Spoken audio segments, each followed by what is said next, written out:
सुप्रभात प्यारे बच्चों। कक्षा +1 पोल साइंस का हमारा टॉपिक चला हुआ है। आज दिनांक 27/5/2020 को हम स्वतंत्रता के बारे में पढ़ेंगे। और इससे पहले हमने पिछले पीरियड में स्वतंत्रता के सकारात्मक और नकारात्मक पहलुओं पर चर्चा की थी। उसी कड़ी को आगे बढ़ाते हुए हम आज स्वतंत्रता की अभिव्यक्ति के बारे में पढ़ेंगे कि अभिव्यक्ति है प्रकट करने के तरीके, कि स्वतंत्रता को कैसे प्रकट कर सकते हैं हम, किस प्रकार कैसी विचारधारा है विद्वानों की, इसके बारे में इस पर चर्चा करेंगे। और आज हमारा ये जो टॉपिक है कंप्लीट हो जाएगा। इसके संपूर्ण नोट्स आपने लिखने, याद करने एनसीईआरटी बुक से या रिफ्रेशर की हेल्प से। वैसे एनसीईआरटी में सभी मटेरियल मिल जाता है, पॉइंट टू पॉइंट मैं बताता रहता हूँ और आशा है आप इनको पूरा कर भी रहे होंगे। तो शुरू करते हैं। चलिए, अभिव्यक्ति की स्वतंत्रता। अभिव्यक्ति की स्वतंत्रता का मुद्दा हस्तक्षेप, यानी जिसमें हस्तक्षेप न किया जाए, में लघुतम क्षेत्र से जुड़ा हुआ माना जाता है। महान विद्वान जेम्स मिल ने सबल तर्क रखे कि अभिव्यक्ति की स्वतंत्रता प्रतिबंधित नहीं होनी चाहिए। यह चर्चा के लिए एक अच्छा प्रसंग है। बहुत बार किसी पुस्तक, नाटक, फिल्म या किसी शोध पत्रिका के लेख पर प्रतिबंध लगाने की मांग उठती है। किसी पुस्तक पर प्रतिबंध लगाने की मांग को इस चर्चा में आलोक में देखा जाए। अभी तक हमने स्वतंत्रता के विकल्प निर्धारण के रूप में देखा जाए, सकारात्मक और नकारात्मक स्वतंत्रता के बीच फर्क किया गया है कि नकारात्मक विचारधारा स्वतंत्रता के प्रति कैसी है और सकारात्मक कैसी है, किन प्रतिबंधों में व्यक्ति को रहना चाहिए, प्रतिबंध क्यों जरूरी है, इस सारे के बारे में हम चर्चा कर चुके हैं। जहां हमने स्वतंत्रता को न्यायोचित सीमाएं लगाने की जरूरत को स्वीकार किया, लेकिन साथ ही यह भी माना कि इन सीमाओं को उचित प्रक्रिया और महत्वपूर्ण नैतिक तर्कों के समर्थन की जरूरत है। अभिव्यक्ति की स्वतंत्रता एक बुनियादी मूल्य है और जो लोग इसको सीमित करना चाहते हैं उनसे बचने के लिए समाज को कुछ असुविधाओं को सहन करने के लिए तैयार रहना चाहिए। वॉल्टेयर का कथन याद करें, तुम जो कहते हो मैं उसका समर्थन नहीं करता, लेकिन मैं मरते दम तक तुम्हारे कहने के अधिकार का बचाव करूंगा। हम इस अभिव्यक्ति की स्वतंत्रता में कितनी गहराई से प्रतिबद्ध हैं। कुछ वर्ष पहले एक फिल्म निर्माता, कोई निर्माता दीपा मेहता काशी में विधवाओं पर एक फिल्म बनाना चाहती थी। ये स्वतंत्रता से रिलेटेड एक एग्जाम्पल है। यह फिल्म विधवाओं की व्यथा को खोजना चाहती थी, लेकिन राजनीति में एक हिस्से द्वारा इसका जबरदस्त विरोध हुआ।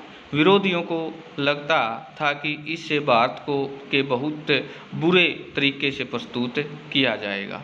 उन्हें यह भी लगता था कि यह फिल्म विदेशी दर्शकों की ज़रूरतों को पूरा करने के लिए बनाई जा रही है और इससे प्राचीन नगर की बदनामी होगी। यानी जो उस समय की विचारधारा थी कि विधवाओं को के साथ कैसा व्यवहार किया जाता था, उनको किस तरह से रखा जाता था, उस पर ये कटाक्ष थी।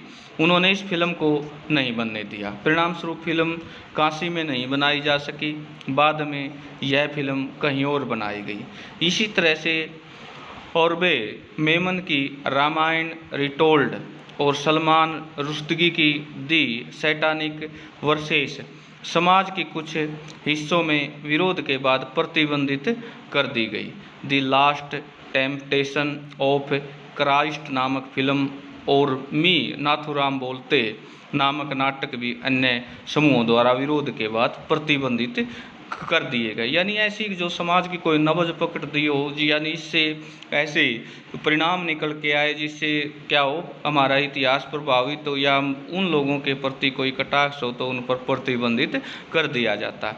इस तरह से प्रतिबंध आसान लेकिन अल्पकालीन समाधान है, क्योंकि यह तत्कालीन मांग को पूरा कर देते हैं, लेकिन समाज में स्वतंत्रता की दूरगामी संभावनाओं की दृष्टि से यह बहुत खतरनाक है, क्योंकि जब हम एक बार प्रतिबंध लगाते हैं तब प्रतिबंध लगाने की आदत विकसित हो जाती है, लेकिन इसका मतलब यह है कि प्रतिबंध कभी लगाया ही नहीं जाना चाहिए। आखिरकार हम फिल्मों की सेंसरशिप भी करते हैं।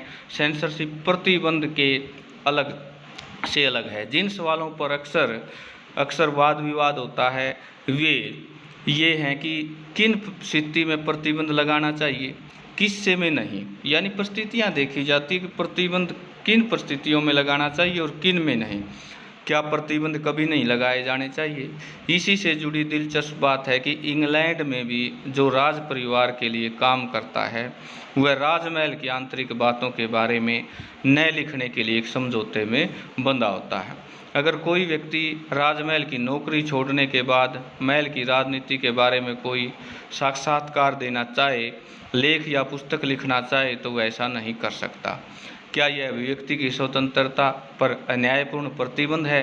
अलग अलग तरह की सीमाएं वजूद में हैं और वे हम पर विभिन्न स्थितियों में लागू होती हैं। इन प्रतिबंधों के बारे में सोचते समय हमें यह महसूस करने की ज़रूरत है, जब ये प्रतिबंध किसी संगठित सामाजिक, धार्मिक या सांस्कृतिक सत्ता राज्य की शक्ति के बल पर लगाए जाते हैं, तब ये हमारी स्वतंत्रता की कटौती इस प्रकार करते हैं कि इनके खिलाफ लगना मुश्किल हो जाता है। हालांकि यदि हम स्वेच्छा पूर्वक या उसके लक्ष्यों और आकांक्षाओं को पाने के लिए कुछ प्रतिबंधों को स्वीकार करते हैं तो हमारी स्वतंत्रता उस प्रकार से सीमित नहीं होती। अगर हमें किसी स्थितियों को स्वीकार करने के लिए बाध्य नहीं किया जा रहा, तब हम नहीं कह सकते हमारी स्वतंत्रता की कटौती की जा रही है। हमने यह कहते हुए शुरुआत की थी कि स्वतंत्रता बाहरी प्रतिबंधों का अभाव है, यानी प्रारंभ में लेसन के हमने कि ये कहा था कि बाहरी प्रतिबंधों का अभाव है।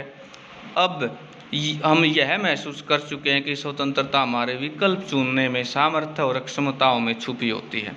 जब हम विकल्प चुनते हैं, अपने कार्यों और अपने परिणामों की जिम्मेदारी भी स्वीकार करनी होगी।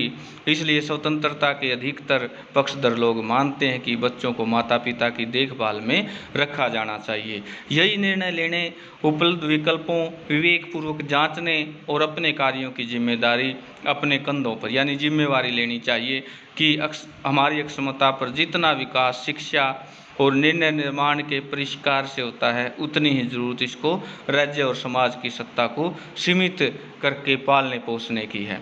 यहाँ कुछ एक महत्वपूर्ण चीज़ें अभिव्यक्ति की स्वतंत्रता कैसे प्रकट कर सकते हैं हम ये देखें ध्यानपूर्वक। 19वीं शताब्दी में ब्रिटेन के एक राजनीतिक विचारक जॉन स्टुअर्ट मिल ने अभिव्यक्ति तथा विचार को वाद विवाद की स्वतंत्रता का बहुत ही महत्वपूर्ण पक्ष प्रस्तुत किया। अपनी पुस्तक ऑन लिबर्टी में उसने 4 कारण पेश किए। अभिव्यक्ति की स्वतंत्रता उन्हें भी होनी चाहिए जिनके विचार आज की स्थितियों में गलत या भ्रामक लग रहे हों। पहला कारण तो यह है कि कोई विचार पूरी तरह से गलत नहीं होगा। जो गलत लगता है उसे सच्चाई का तत्व होता है। अगर हम गलत विचार प्रतिबंधित कर देंगे तो इसमें छुपी सच्चाई के अंश को भी खो देंगे। दूसरा कारण पहले से जुड़ा हुआ है। सत्य स्वयं से उत्पन्न नहीं होता, सत्य विरोधी विचारों के टकराव से पैदा होता है। जो विचार आज गलत प्रतीक होते हैं वह सही तरह से विचारों के उदय में बहुमूल्य हो सकता है। तीसरा, विचारों का यह संघर्ष केवल अतीत में ही मूल्यवान नहीं था बल्कि हर समय इसका सतत महत्व है।